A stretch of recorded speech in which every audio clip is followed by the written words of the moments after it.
کہ آخر اللہ نے کس طریقے سے مراحل کو اس کو یعنی رکھا ہے مراحل میں، تاکہ وہ پھر جو ہے جب اس دنیا میں آیا 9 مہینے کے بعد تو پھر اس کو جو ہے یعنی بچپنا تھا، پھر بچپنے کے بعد نوجوانی کا، پھر نوجوانی کے بعد جوانی کا، پھر جوانی کے بعد جو ہے پھر بڑھاپے کا دور گزرا، پھر بڑھاپے کے بعد جو ہے اللہ یہ کہہ رہا ہے کہ ہم نے اسی طریقے سے اس کو قرار دیا جیسے وہ بچپنے میں تھا، یعنی بچپنے میں جو ہے پڑا رہتا تھا جب تک جو ہے کوئی اس کو جو ہے کھانا دیتے تو کھانا نہیں کھاتا تھا، کھا پاتا تھا، ہے نا۔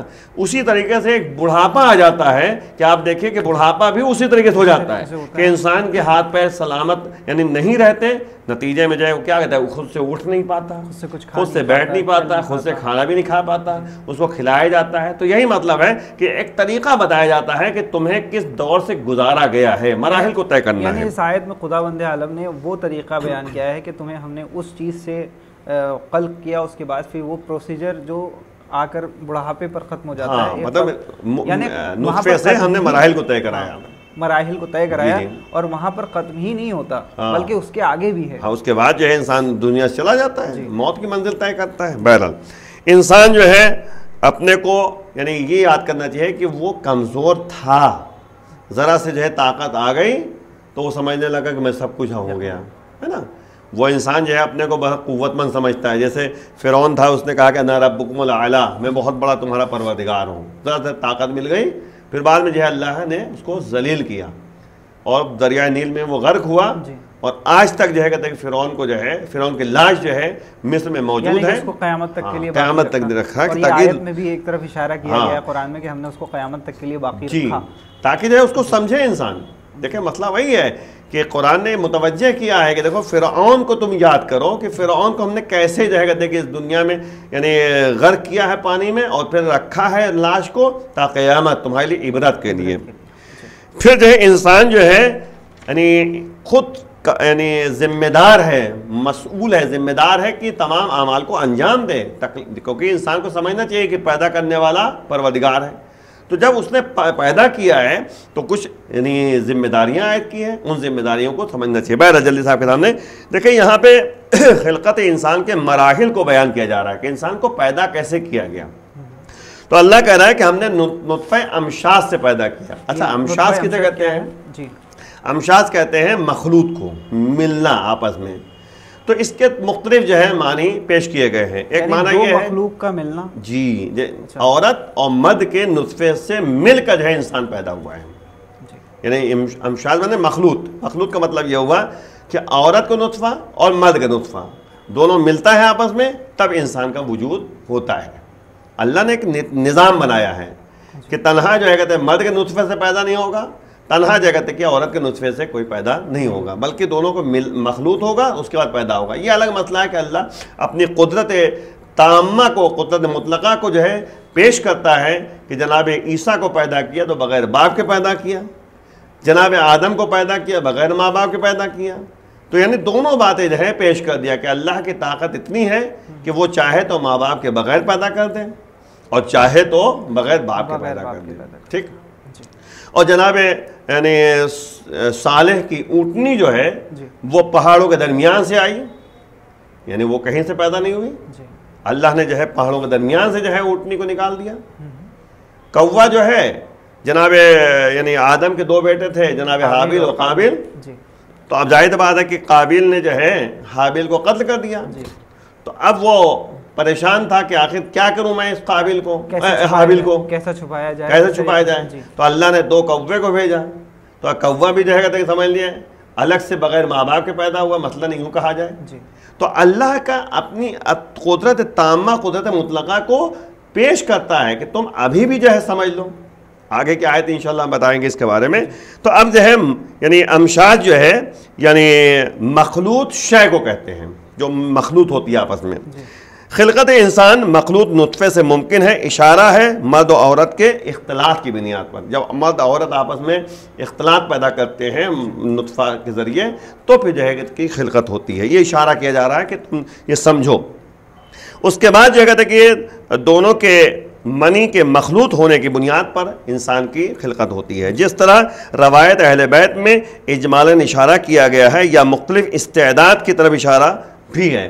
یعنی نطفہ بہت سارے ہوتے ہیں. آپ دیکھیے عورت کے بھی نطفہ ہوتا ہے, مرد کا بھی ہوتا ہے. کبھی کبھی جو ہے نطفے میں کچھ کمی ہوتی ہے جس کی بنیاد پر جو ہے بچہ نہیں پیدا ہوتا ہے, یہ بھی ہوتا ہے. تو یعنی اشارہ اس کی طرف ہے کہ ایسا نطفہ جس کے اندر استعداد پایا جائے, جس کے اندر اتنی طاقت ہوتی ہے ایسے نطفے میں کہ وہ بچہ بن سکے. ورنہ بہت سارے افراد آپ کو ملیں گے دنیا میں کہ جن کے نطفے میں اتنی طاقت ہی نہیں ہوتی کہ وہ بچہ پیدا ہو سکے, بن سکے آپس میں. تو یہ جو ہے دونوں کے اختلاط کی بنیاد پر یہ ہے کہ مرد عورت کے نطفے آپس میں ملتے ہیں اور نتیجے میں اس نطفے میں اتنی استعداد ہوتی ہے, اتنی طاقت ہوتی ہے کہ وہ جو ہے بچہ اس دنیا میں آتا ہے. ورنہ جو ہے بہت سارے افراد آپ کو ملیں گے کہ مرد عورت جو ہے دونوں کے نطفے ہوتے ہیں لیکن جو ہے بچے اولاد جو ہے پیدا نہیں ہوتی. تو استعداد کی طرف اشارہ ہے کہ نطفے کے اندر وراثت کے عامل کے لحاظ سے یعنی تمام استعداد پائے جاتے ہیں. باپ کا نطفہ الگ تھا, ماں کا نطفہ الگ تھا, اور ان دونوں کے ملان سے ماں کے رحم میں حمل قرار پایا. یہ متوجہ کیا جا رہا ہے. پھر پروردگار کہہ رہا ہے کہ ہم نے اس مخلوط نطفے کو ایک ہی حالت میں پڑا رہنے دیا, یعنی اس رحم میں, رحم مادر میں. پھر ورنہ جو ہے وہ وہیں گل سڑ جاتا. یعنی اگر اللہ جو ہے اس نطفے کو ان مراحل سے گزارتا نا تو وہیں نطفہ ختم ہو جاتا. وہ تو اللہ نے ایسا نظام بنایا کہ 9 مہینے ماں کے پیٹ میں رہتا ہے اور پھر اس دنیا میں آتا ہے. بلکہ خدا نے الٹ پلٹ پیدا کیا ہے. رحم مادر میں اس نطفے کو کئی ادوار سے گزارا ہے. پھر جو ہے جیتا جاگتا انسان بنایا.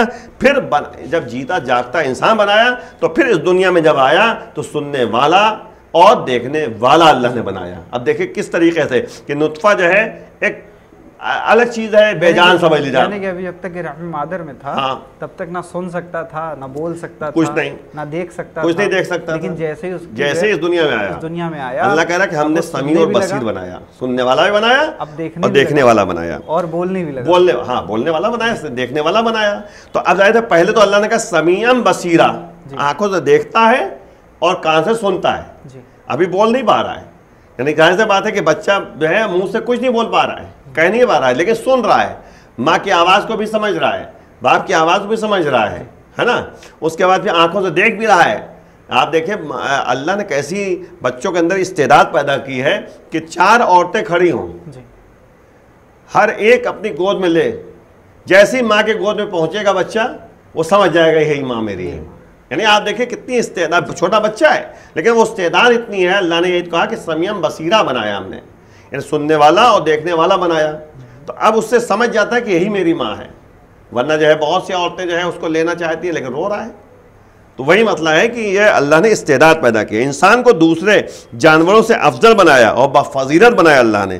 انسان کے علاوہ جتنی بھی جاندار مخلوق ہیں تقریباً سبھی سنتے ہیں اور دیکھتے بھی ہیں, لیکن سمیع و بصیر نہیں ہے. یعنی سننے, دیکھیں جانور بھی سنتا ہے, جانور بھی دیکھتا ہے, لیکن انسان کے دیکھنے اور جانور کے دیکھنے میں بہت فرق ہے. تو یہی اللہ کہہ رہا ہے سمیع و بصیر صرف انسان ہے, اور یہی چیز ہے انسان کے لیے علم کے حصول کے لیے سب سے بلند شے ہے. یعنی اب جب دیکھے گا تو علم حاصل کرے گا. جی یہی وجہ ہے کہ اللہ نے اشرف المخلوق میں اس کو جی اور بچہ بھی جو ہے بچپنے سے جو ہے سیکھ رہا ہے, بچپنے سے سیکھ رہا ہے. اور نتیجے میں یہاں تک کہا گیا ہے کہ یعنی عجیب صورتحال ہے کہ اگر آپ دیکھیں تو یہاں تک کہا گیا ہے کہ تربیتی پہلو کے لحاظ سے کہ جس کمرے میں بچہ سو رہا ہے, چھوٹا بچہ ہے, اس کمرے میں جو ہے یعنی زن و شوہر کو یعنی ماں باپ کو یعنی جبکہ سو رہا ہے کوئی وہ کام نہیں کرنا چاہیے جو آپس میں ملنے کے بعد انجام پاتا ہے, کیونکہ وہ سو رہا ہے لیکن اس کے اندر احساس پیدا ہو جائے گا. یعنی کہ اس کے اثرات پیدا ہو جائیں گے اس کے اندر. یعنی آپ دیکھیں کتنی تربیتی پہلو کی طرف جو ہے متوجہ کیا جا رہا ہے کہ یہاں تک جو ہے تربیت کے لحاظ کیا گیا ہے کہ بچہ اگر سو رہا ہے تو وہاں پر جو ہے زن و شوہر جو ہے وہ کام نہ کریں جو میاں بیوی کے کام ہوتے ہیں. یعنی آپ دیکھیں اتنا کہا گیا ہے تربیتی پہلو کے لحاظ سے تاکہ اس کے پر اثر نہ ہو. تو بچہ سمیع و بصیر ہے, سننے والا ہے, دیکھنے والا ہے, سمجھنے والا ہے. انسان یعنی علم کو حاصل کرنے کے لیے تمام چیزیں سماعت اور بصارت جو ہے بہت ضروری ہیں، دیکھنا بھی ہے اور سننا بھی ہے، تبھی تو انسان علم حاصل کرے گا۔ بہت سارے امور ہوتے ہیں بچپنے سے جو ہے بچہ یعنی سن رہا ہے، دیکھ رہا ہے، اسی سے جو ہے اپنے اندر یعنی پیدا، اسی لیے تو مادری زبان کسے کہتے ہیں بھائی؟ مادری زبان کیا ہے؟ مادری زبان یہ ہے کہ آپ ایک کو جو ہے اردو سکھاتے رہیے، بہت مشکل سیکھتا ہے، لیکن ایک بچہ جو ہے بچپنے سے جو ہے ماں کی زبان کو دیکھ رہا ہے، سن رہا ہے اور اس سے سمجھ رہا ہے، تو وہ مادری زبان ہے، وہ بولنے لگتا ہے، اردو انگلش بولنے لگتا ہے، فارسی بولنے لگتا ہے۔ انسان اشیاء دیکھ کر اور بعض آوازیں سن کر ان پر غور کرتا ہے۔ بچہ ہمیشہ غور کرتا ہے۔ آپ دیکھیے بچہ چھوٹا سے ہے، آپ اس کی طرف متوجہ تو وہ غور سے دیکھتا ہے، غور سے سنتا ہے۔ یہ سب اللہ کی نعمتیں ہیں۔ اس میں مقایسہ کرتا ہے، آپس میں ملاتا ہے ایک دوسرے کو، دیکھتا ہے، رنگ کو دیکھتا ہے۔ کبھی کبھی ایسا ہوتا ہے لال رنگ کی طرف بھاگتا ہے، کالے رنگ میں نہیں بھاگتا، اندھیرے سے گھبراتا ہے، روشنی سے نہیں گھبراتا۔ تو یہ تمام چیزیں جو ہے اسی بنیاد پر ہیں کہ اللہ بتانا چاہے۔ اب یہاں یعنی ایک بات اور بھی ہے کہ بعض لوگوں نے تفسیر میں یہ کہا ہے کہ مرد کا جو پانی ہوتا ہے وہ سفید و گاڑھا ہوتا ہے نا، عورت کا پانی جو ہوتا ہے وہ پتلا ہوتا ہے، زرد ہوتا ہے۔ یہ دونوں کو اللہ میں یعنی رحم میں جو ہے جب وہ پہنچتا ہے تو وہ آپس میں ملتا ہے، ملنے کے بعد مراحل کو اللہ پیش کرتا ہے۔ بہرحال ان میں سے جو سبقت کر جائے اس سے مشابہت پیدا ہوتی ہے۔ یہ سب جو ہے سائنسی لحاظ سے جو ہے باتیں کی جاتی ہیں کہ جس نطفے میں غلبہ پیدا ہو جاتا ہے تو اسی لحاظ سے جو ہے اس میں یعنی لڑکی یا لڑکا پیدا ہوتا ہے۔ تو لڑکی اور لڑکا پیدا ہونے کے بھی جو ہے مراحل ہیں باقاعدہ۔ یہاں پر خداوند عالم کیا کہہ رہا ہے؟ خدا کہہ رہا ہے کہ ہم ہی جو ہے کہتے ہیں کہ پیدا کرنے والے ہیں، تم تھوڑی پیدا کرنے والے ہو۔ لیکن سائنس کے لحاظ سے یہ تمام ریسرچ کی جاتی ہے باتوں کو کہ یعنی جب کیونکہ نطفے میں جو ہے کچھ یعنی چیزیں ہوتی ہیں جو آپس میں جب ملتی ہیں تو جس کا غلبہ پیدا ہو جائے، یعنی اگر لڑکے کا جو ہے لڑکے کے نطفہ جو ہے غلبہ پیدا کر جائے گا تو پھر جو ہے حال جو ہے اس میں یعنی لڑکا پیدا ہوگا۔ اگر لڑکی والا نطفہ جو ہے زیادہ یعنی غلبہ پیدا کر جائے گا تو لڑکی پیدا ہوگی، تو چانس زیادہ جو ہے لڑکی پیدا ہونے کی ہے۔ یہ بھی ایک یعنی اثر اس میں ہے، اگر آپ جو ہے تحقیق کریں تو اس میں چانس زیادہ جو ہے لڑکی پیدا ہونے کی ہے۔ وہ لڑکا جو ہے بہت کم ہوتا ہے۔ مسئلہ یہ ہے کہ آخر میں جو ہے کہتے جیسے اس زمانے میں تھا یعنی عرب کے زمانے میں کہ لڑکی پیدا ہوتی تھی تو اس کو جو ہے کہتے کہ زندہ دفنا دیتے تھے، جبکہ جو ہے ایسا نہیں ہے۔ اللہ نے جو ہے ایک ایسا نظام بنایا ہے کہ اس کے ذریعے جو ہے بہرحال جو ہے انسان اس دنیا میں آتا ہے، کبھی لڑکی ہے کبھی لڑکا ہے، یہ اللہ کی مخلوق ہے، بہرحال اللہ جو اس کو پیدا کرتا ہے، خود ہی کہہ رہا ہے۔ تو اب جلدی سے انسان کے اگر موجودہ جسم کا تجزیہ و تحلیل کیا جائے تو معلوم ہوگا کہ وہ اپنے اجزاء و ذرات کا مجموعہ ہے جو دنیا کے گوشے گوشے میں بکھرے ہوئے ہوتے ہیں۔ قدرت کے نظام عجیب ہیں، حیرت انگیز طریقے پر جو ہے ان کو اس کے وجود میں اللہ نے سما دیا ہے بلکہ باقاعدہ۔ کوئی ظاہر سی بات ہے کہ ہوا کا بھی اثر ہے، مٹی کا بھی اثر ہے اور اس کے بعد ذرات کا بھی اثر ہے۔ جب تک یہ تمام چیزیں نہیں ہوگی انسان کی حیات کیسے پیدا ہوگی؟ پانی بھی اسے چاہیے، ہوا بھی اس کو چاہیے، روشنی بھی چاہیے، اس کو تمام چیزیں چاہیے، ورنہ جو ہے ایک بچے کو جو ہے آپ جو ہے اندھیرے میں بالکل جو ہے پیک کر دیجئے وہ زندہ رہے گا نہیں۔ تو اللہ نے ایک ایسا نظام بنایا ہے کہ ماحول اس کو ملنا چاہیے۔ اگر امشاز کا مطلب یہ لیا جائے کہ اس جگہ لفظ امشاز کے ذکر سے منکرین قیامت کے سب سے بڑے شبہ کا ازالہ بھی ہو جائے گا۔ اللہ بتانا چاہ رہا ہے کہ تم یہ دیکھو کہ تم کچھ نہیں تھے تو ہم نے اس دنیا میں پیدا کیا، وہ بھی نطفہ سے، ٹھیک ہے نا۔ اب اگر جو ہے دوبارہ زندہ کیا جائے گا روز قیامت تو تم تعجب نہ کرنا۔ اسی لیے سورہ یاسین کی آخری آیت میں ایک جملہ ہے، وہ یہ ہے کہ نبی کے پاس ایک شخص آتا ہے اور بوسیدہ ہڈی اس نے لی اور اس کو آپس میں مسل دیا، یعنی بوسیدہ ہڈی لے کر آیا نبی کے پاس اور اس کو مسل دیا، یعنی سورہ یاسین کا آخری آیت ہے۔ تو اس نے پھونک مار دیا، وہ ذرات جو ہے تمام اڑ گئے۔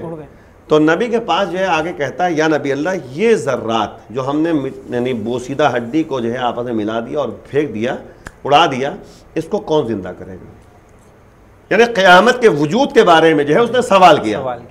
تو نبی نے اللہ پھر فوراً جو ہے وحی نازل کرتا ہے نبی کے اوپر، قل یحییھا الذی انشأ اول مرہ، اے میرے حبیب اس سے کہہ دو کہ اس کو وہی پیدا کرے گا جس نے پہلے پیدا کیا تھا۔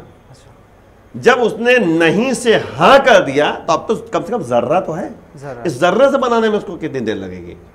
تمام ذرات کو وہ اکٹھا کرے گا اور اس کے بعد جو کہتے ہیں اس کو پیدا کرے گا۔ میں ہمارے استاد جو ہے باقاعدہ اس لیے مثال دیتے تھے بس 1 منٹ کے اندر، کیونکہ وقت نہیں ہے زیادہ تفصیلی بات پیش کی جائے، انشاءاللہ باقی باتیں آئندہ درس میں ہوگی، کہ جیسے دہی ہے، دہی جب بنتا ہے تو دہی سے جو ہے مکھن نکالا جاتا ہے، گھی نکالا جاتا ہے، تو اس دہی کو جو ہے جب وہ مٹکے میں رکھتے ہیں تو اس کو متھا جاتا ہے، جب متھا جاتا ہے تو گھی الگ ہوتا ہے، مکھن الگ ہوتا ہے، اس کو نکال لیا جاتا ہے۔ اگرچہ ذرات ہیں اس دہی میں جو دکھ نہیں رہا ہے کہ مکھن ہے یا گھی ہے، لیکن جب متھا جاتا ہے اس کو تو دونوں چیزیں الگ الگ ہو جاتی ہیں۔ تو سوال لوگ کرتے ہیں کہ جب انسان زمین میں دفن ہو گیا، اس کے ذرات بکھر گئے، وہ مٹی مل گیا، تو کیسے دوبارہ زندہ ہوگا؟ تو اللہ یہ کیا کہہ رہا ہے کہ اذا زلزلت الارض زلزالها، جب ہم زمین پہ زلزلہ پیدا کریں گے تو زمین پہ اتل پھتل ہوگا، یعنی آپس میں جو ہے زمین ایک دوسرے کے ذرات آپس میں ملانے لگے گی، مٹی کھنکھنا۔ ہاں، پھر اللہ کیا کہہ رہا ہے وَأَخْرَجَتِ الْأَرْضُ أَثْقَالَهَا، پھر زمین اپنے اندر کی تمام چیزیں وہ باہر پھینک دے گی۔ تو وہی مسئلہ ہے کہ تمام ذرات آپس میں ملیں گے، اور ملنے کے بعد انسان کے جو ذرات ہوں گے وہ آپس میں ملیں گے اور وہ انسان کا وجود سامنے آ جائے گا۔ تو اللہ اپنی طاقت کو بھی دکھانا چاہ رہا ہے، جس طرح جناب ابراہیم نے نہیں کہا تھا کہ پروردگار تو یہ بتا دے کیف تحیی الموتی، کیسے تم مردوں کو زندہ کرے گا؟ تو اللہ نے کہا کہ ابراہیم تمہیں یقین نہیں ہے کیا؟ کہا یقین تو ہے لیکن اطمینان قلب کے لیے، لیطمئن قلبی، تاکہ ہمارا دل مطمئن ہو جائے۔ تو اللہ نے کیا کہا تھا؟ 4 پرندے لے لو، چاروں پرندے کو بوٹی بوٹی کر دو، مختلف پہاڑوں پہ ڈال دو مخلوط کر کے، اور پھر تم پکارو۔ جیسے انہوں نے پکارا کبوتر، کبوتر کے تمام ذرات اڑتے ہوئے آئے اور آ کے جو ہے کبوتر کے چونچ پہ آ کے مل گئے اور کبوتر بن گیا۔